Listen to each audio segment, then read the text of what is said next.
نحمده ونصلي على رسوله الكريم أما بعد فأعوذ بالله السميع العليم من الشيطان الرجيم بسم الله الرحمن الرحيم أقم الصلاة لذكري صدق الله العظيم اللهم صل على سيدنا محمد وأصحاب سيدنا محمد وبارك وسلم عليه۔ آج ناظرین ہم آپ سے بات کریں گے نماز کے فرائض کے بارے میں، نماز کے ارکان کے بارے میں۔ اقیم الصلاۃ لذکری، اللہ تعالیٰ فرماتا ہے میرے ذکر کے لیے، میری یاد کے لیے میری نصیحتیں ہیں۔ اللہ رب العالمین نے فرمایا اذا قمتم الی الصلاۃ، جب تم نماز کے لیے کھڑے ہو جاؤ، تو یعنی نماز کے لیے کھڑے ہو رہے ہو تو اس سے پہلے وضو، جیسے کہ ہم بات کر رہے ہیں نماز کے ارکان کے بارے میں، تو نماز شروع کرنے سے پہلے 6 فرائض ہیں۔ اسی طرح نماز کے اندر 6 فرائض، وہ ہم اگلی نشست میں بات کریں گے۔ فی الحال نماز شروع کرنے سے پہلے 6 فرض ہیں۔ ان 6 فرائض میں سے اگر کوئی ایک فرض بھی پورا نہیں ہوگا تو گویا کہ نماز نہیں ہوگی، سوائے اس کے کہ کوئی ایسا حالات پیش آ جائیں۔ مستثنیات تو ہمیشہ ہر جگہ پہ رہتی ہی ہیں، کیونکہ انسان ہے، انسانی زندگی ہے، انسانی فطرت ہے، اور اس کے اپنے کچھ تقاضے ہیں۔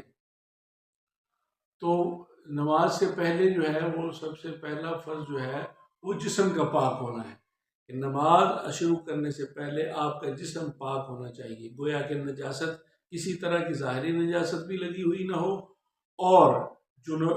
جنبی بھی نہ ہو، انسان مرد عورت جو بھی ہے۔ جنوب سے مراد یہ ہوتا ہے کہ ناپاکی اس طرح کی، ویسے تو مومن نجس نہیں ہوتا، مومن پاک ہی ہوتا ہے، لیکن وہ وقتی طور پر جو کیفیت ہوتی ہے ناپاکی کی، جو ازدواجی حالات و واقعات کے نتیجے میں پیدا ہوتی ہے، اس پہ انشاءاللہ وہ ایک الگ موضوع ہے، اس پہ انشاءاللہ بات کریں گے۔ تو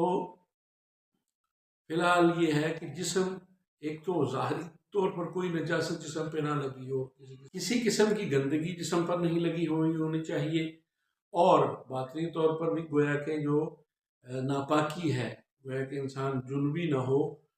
ناپاک نہ ہو، ان معنوں میں کہ اس کی جو مباشرت وغیرہ کے بعد جو کیفیت پیدا ہوتی ہے وہ والی نہ ہو،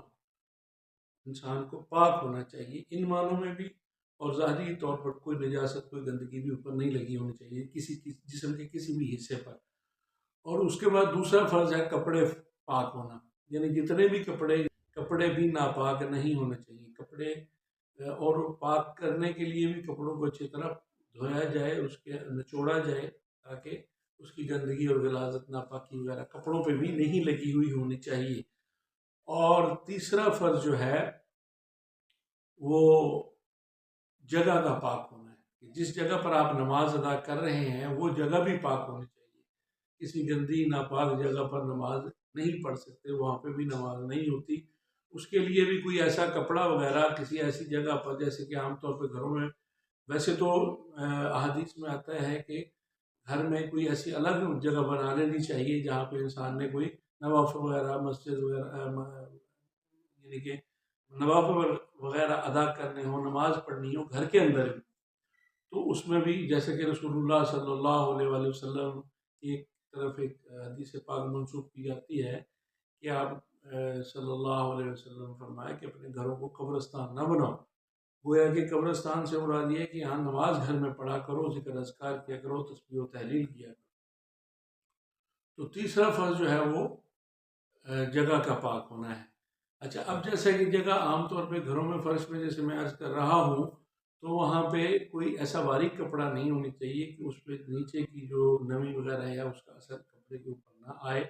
بلکہ وہ نیچے ہی رہ جائے، اتنا موٹا کپڑا ہو، اور جگہ بھی پاک ہو،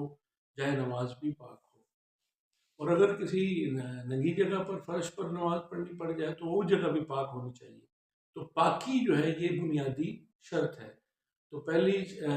شرط ہو گئی، پہلا جو رکن یا فرض آپ کہہ لیں وہ ہے جسم کا پاک ہونا، دوسرا کپڑوں کا پاک ہونا، تیسرا جگہ کا پاک ہونا، چوتھا استقبال قبلہ، یعنی کہ کعبہ کی طرف منہ ہونا چاہیے، یہ بھی فرض ہے۔ تو اس کے لیے بھی ضروری ہے کہ کسی بھی طرف ویسے تو قرآن پاک میں آتا ہے فَإِنَّمَا تُوَلُّوا فَثَمَّ وَجْهُ اللَّهِ، جدھر بھی دیکھو کہ تمہیں اللہ ہی اللہ ہے ہر طرف، وہ تو ٹھیک ہے اپنی جگہ پر، لیکن نماز کے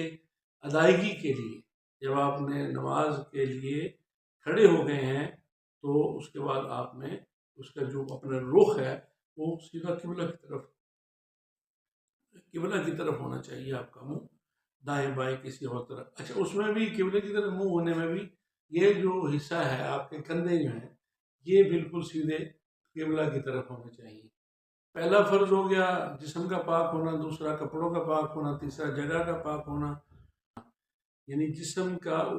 وہ حصہ جو سطر نماز کے لیے ہے وہ گھٹنوں سے نیچے سے لے کے اور ناف کے اوپر تک ہے، یہ حصہ نماز کا سطر ہے، یہ ہر صورت میں ڈھانپا ہوا ہونا چاہیے۔ لیکن جیسے کہ ہم نے شروع میں عرض کیا کہ مستثنیات ہمیشہ موجود ہوتی ہیں، بعض دفعہ ایسے حالات ہوتے ہیں، ایسی صورتحال ہوتی ہے، انسان انتہائی مجبور ہوتا ہے اور حالات ایسے ہوتے ہیں، جگہ ایسی ہوتی ہے، صورتحال ایسی ہوتی ہے، وہ بہت ساری کیفیات ایسی ہوتی ہیں جس میں بعض دفعہ کپڑے بھی نہیں ہوتے انسان کو، تو نماز اس صورت میں بھی اس نے پڑھنی ہی ہے۔ تو وہ انشاءاللہ فقہ کے جو مسائل ہیں جیسے جیسے آگے چلتے جائیں گے تو ان کو بیان کرتے چلے جائیں گے۔ پانچواں فرض ہے سطر کا ڈھانپنا، اور چھٹا فرض ہے نیت کرنا۔ جو نماز آپ پڑھ رہے ہیں نماز کی نیت کرنی ہے کہ میں یہ فلاں نماز پڑھ رہا ہوں۔ اب نیت کے معاملات میں بھی ایک بڑا تفصیلی موضوع ہے، اس کے بارے میں انشاءاللہ کبھی الگ سے تفصیل سے بات کریں گے۔ فی الحال یہ ایک موضوع تھا جس میں ایک جامع طور پر جس میں عرض کرنا تھا کہ نماز شروع کرنے سے پہلے آپ کے یہ 6 فرض، اللہ اکبر یعنی تکبیر تحریمہ شروع کرنے سے پہلے یہ 6 کام آپ کے ہوں گے، تب آپ کی نماز شروع ہوگی۔ یہ فرض ہے، رکن ہے، اس کے بغیر نماز ادا نہیں ہوتی۔ اللہ تعالیٰ ہمیں صراط مستقیم پر چلنے کی توفیق عطا فرمائے۔ اللہ کریم ہمارے اعمال کو درست فرمائے۔ آپ ہمارا چینل سبسکرائب کر لیں، لائک اور شیئر کر دیں۔ السلام علیکم۔